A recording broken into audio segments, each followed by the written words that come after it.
नाज़रीन, मैं हूं आपका मेज़बान जुनैद वहीद और आप देख रहे हैं प्यारा कश्मीर। मैं इस टाइम मौजूद हूं university of Azad Jammu and Kashmir में। आज हमारा विज़िट है institute of geology university of Azad Jammu and Kashmir में, जहां पे हम डिटेल में आपको बताएंगे कि ज़लज़ले क्यों आते हैं, ज़लज़ले आने की वजूहात क्या क्या हैं और ज़लज़ला जब आ जाए या ज़लज़ले से पहले हमने क्या क्या सेफ्टी मेजर्स हम यूज़ करते हैं।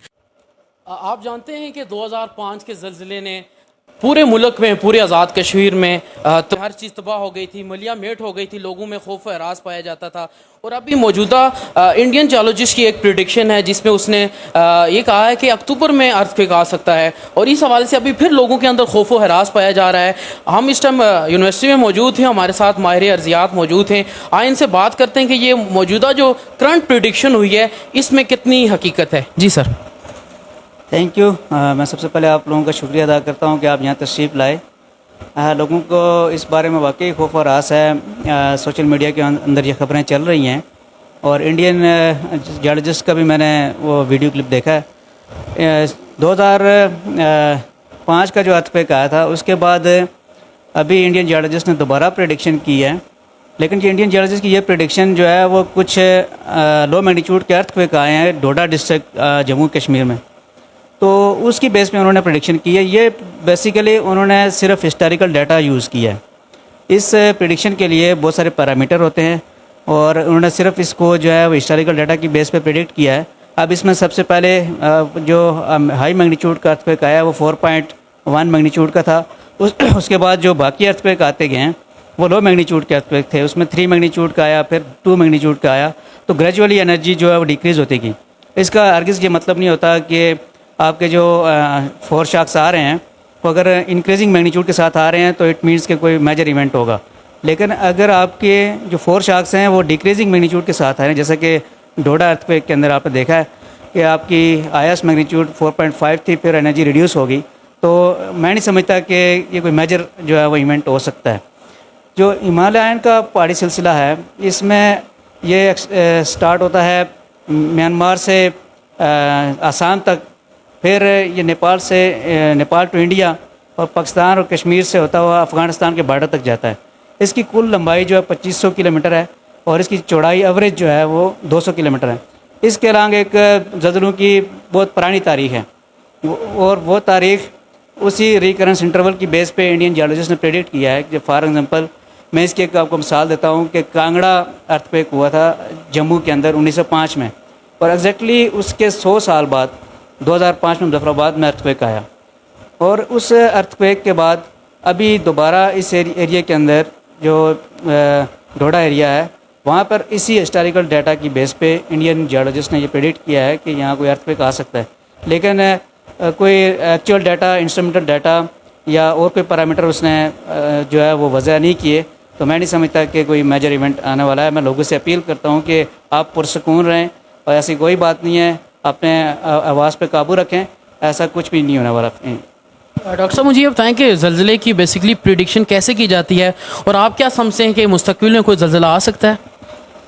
बहुत अच्छा क्वेश्चन किया आपने। प्रिडिक्शन के हवाले से जो जियोलॉजिस्ट प्रिडिक्शन करते हैं वो 3 तरह की प्रिडिक्शन होती हैं। एक आपके पास शॉर्ट टर्म प्रिडिक्शन होती हैं जिसमें कुछ मिनट से लेके आप कुछ महीनों तक प्रिडिक्शन कर सकते हैं कि अगले चंद मिनट से 2-3 मंथ तक अर्थक्वेक आ सकता है।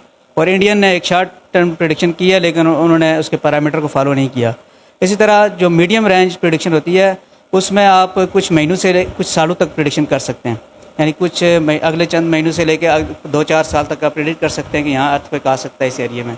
फिर लॉन्ग टर्म होती हैं जो कुछ सालों से लेके 1000 ईयर्स तक आप कर सकते हैं, 1000 साल तक आप कर सकते हैं कि 1000 साल तक दोबारा इस एरिया में अर्थक्वेक आएगा। तो मैं शॉर्ट टर्म प्रेडिक्शन की बात करूंगा। जो इंडियन ने प्रेडिक्शन की है और उसमें 3-4 पैरामीटर को हम देखते हैं। पहली चीज़ जो होती है कि उसमें हम फोर शॉक्स को देखते हैं।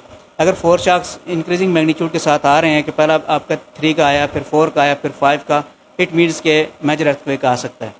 लेकिन ये डोडा डिस्ट्रिक्ट जो डोडा के अंदर अर्थक्वेक आए हैं उसमें ये केस अपोजिट है, मैग्नीट्यूड जो है वो डिक्रीज़ होती गई है।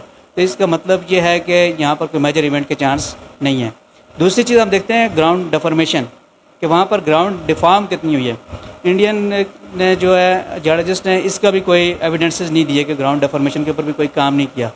और थर्ड वन कि आपकी तीसरी चीज़ ये होती है कि हम जो मेजर करते हैं वो रेडान गैस की इमिशन मेजर करते हैं, और रेडान गैस इमिट होती है फॉल्ट लाइन के अलॉन्ग। अगर उसकी इमिशन हो रही है तो कोई इवेंट होने के चांसेस हैं, उसका एविडेंस भी उन्होंने नहीं दिया। और उसके बाद जो आपका वाटर लेवल चेंज है, चौथा वाटर लेवल चेंज हम मेजर करते हैं। आपके वेल्स के अंदर वाटर लेवल राइज कर जाता है, जब सब सरफेस में स्ट्रेसेस डेवलप होती हैं तो वाटर लेवल राइज कर जाता है, उसका एविडेंस भी उन्होंने नहीं दिया। और उसके बाद इलेक्ट्रिकल रेजिस्टिविटी सर्वे किया जाता है, उस एरिया के अंदर रेजिस्टिविटी चेंज होती है due to the rise in water level. और फिर मैग्नेटिक सर्वे होता है, मैग्नेटिक अनामलीज़ को हम कंसिडर करते हैं कि उस एरिया की फॉल्ट के अलॉन्ग जो मूवमेंट हो रही है उस मैग्नेटिक अनामलीज़ चेंज होती हैं। तो और उसके बाद जो लास्टली हम देखते हैं अब normal behaviour of the animals, उसमें एनिमल जो अब नॉर्मल बिहेवियर शो करते हैं अर्थक्वेक आने से पहले।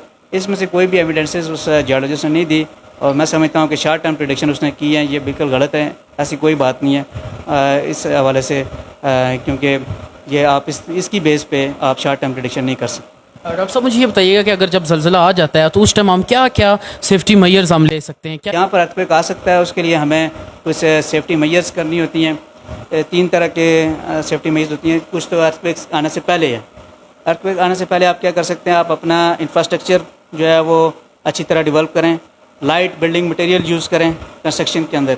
और जिस तरह हमारा ये बायर सिटी कैंपस आप देख रहे हैं, तो इसमें जो मटेरियल यूज़ हुआ ये कोलैप्स नहीं होता। इस तरह की कंस्ट्रक्शन करनी चाहिए, मल्टी स्टोरी बिल्डिंग को अवॉइड करना चाहिए। और फिर जो है वो नॉर्मल रूटीन के अंदर आपके घर के अंदर एक मेडिकल किट होनी चाहिए। अर्थक्वेक आने की सूरत में अगर आपके फैमिली मेम्बर कोई ज़ख्मी होता है तो उसकी आप ट्रीटमेंट कर सकें। और इसी तरह दौरान अर्थक्वेक आप क्या कर सकते हैं, ड्यूरिंग अर्थक्वेक जब अर्थक्वेक आ जाए तो सबसे पहले कोशिश करें कि आप ओपन एयर में चले जाएँ। ओपन एयर में जाएँ, अपने आप को सेफ़ प्लेस पे ले जाएँ। अगर क्योंकि हमारे शहरों के अंदर बाज़ औक़ात ऐसी जगह मुमकिन नहीं होती, गलियों के अंदर भी तंग व तारीक गलियाँ हैं, तो आप कोशिश करें कि घर के छत पे चले जाएं। और अगर आप बाहर नहीं निकल सकते तो घर के अंदर ही आप अपने आप को, अपने सर को महफूज बनाएं, ताकि सर के ऊपर कोई चीज़ गिर कर लगने से आप बेहोश ना हो जाएं। तो अपने आप को सर ढाँप कर अपने आप को महफूज बनाएं। अर्थक्वेक के बाद तीसरा फेज़ आता है। अर्थक्वेक के बाद जब अर्थक्वेक रुक जाए तो आप अपनी फैमिली को रीयूनाइट करें, अपने जो कोई मेंबर ज़ख्मी हो गया उसकी ट्रीटमेंट, उसको फ़र्स्ट एड दें। और अपने घर की जितनी यूटिलिटीज़ हैं, जिसमें आपकी बिजली के वाल्व्स हैं, गैस के वाल्व्स हैं, और इसी तरह जितनी भी यूटिलिटीज़ हैं उनके वाल्व, मेन वाल्व बंद कर दें, क्योंकि अर्थक्वेक की शेकिंग की वजह से ये लीकेज स्टार्ट हो जाती है और इससे फायर हज़ार्ड का ख़तरा भी होता है। और अगर कहीं आप डैम के करीब रह रहे हैं या लेक्स के करीब हैं तो वहाँ पर फ्लड हज़ार्ड का ख़तरा भी हो सकता है। तो इन चीज़ों को आप थ्रू न्यूज़ इनसे अवेयर रहें अर्थक्वेक के बाद। और इसमें पैनिक होने की ज़रूरत नहीं है, अपने आप को आवाज़ में कंट्रोल रखें, अपनी फैमिली को रीयूनाइट करें, और इस तरह के आप मेजर ले सकते हैं during earthquake and after an earthquake. Ji.